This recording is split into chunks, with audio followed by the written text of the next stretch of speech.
ঈদের পর প্রথম সাপ্তাহিক ছুটির দিনে বাজার ছিল অনেকটাই ফাঁকা। ব্রয়লার ও সোনালী মুরগির দাম কমলেও বেড়েছে রুই মাছের দাম। অবশ্য কিছুটা কমেছে ইলিশের দাম। এক সপ্তাহ আগে কেজিতে ইলিশ বিক্রি হয়েছে 2400 থেকে 2500 টাকা, বর্তমানে তা বিক্রি হচ্ছে 1900 থেকে 2000 টাকায়। তবে ক্রেতাদের অভিযোগ, বাজারে সবজির পর্যাপ্ত সরবরাহ থাকার পরও দর চড়া। ঈদের পর প্রথম সাপ্তাহিক ছুটির দিনে এক প্রকার ফাঁকা রাজধানীর কাঁচা বাজার। বিক্রেতারা বলছেন, রাজধানীতে ক্রেতা কম থাকায় বেচা বিক্রি নেই বললেই চলে। বান্ডেল থাকলে প্রতি সেনমানিতে টাকা বাঁচবে। বিকাশ সেনমানি বান্ডেল কিনে জিতুন প্রতি লেনদেনে।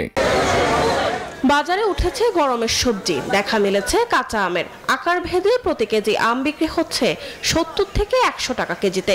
এছাড়া পটল 70 টাকা কেজি, লাউ প্রতি পিস বিক্রি হচ্ছে 70 থেকে 80 টাকায়। তবে সরবরাহ বাড়লে সবজির দাম কমবে বলছেন বিক্রেতারা। সব সবজি আসার না কারণে কিছু সবজির দাম বেশি।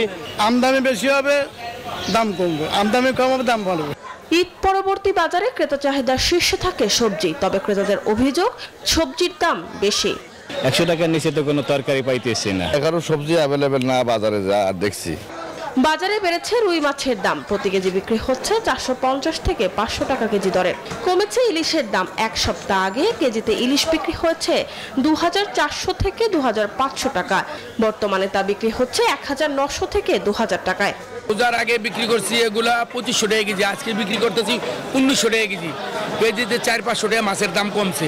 গত সপ্তাহে একটু রেট বেশি ছিল, 210 টাকা ছিল, 220 টাকা ছিল। ওই হিসাবে আজকে একটু কম আছে এই সপ্তাহে।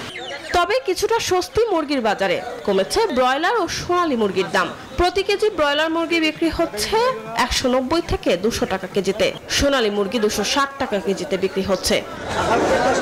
মরিয়ম আজিজ মৌরিন, নিউজ 24, ঢাকা।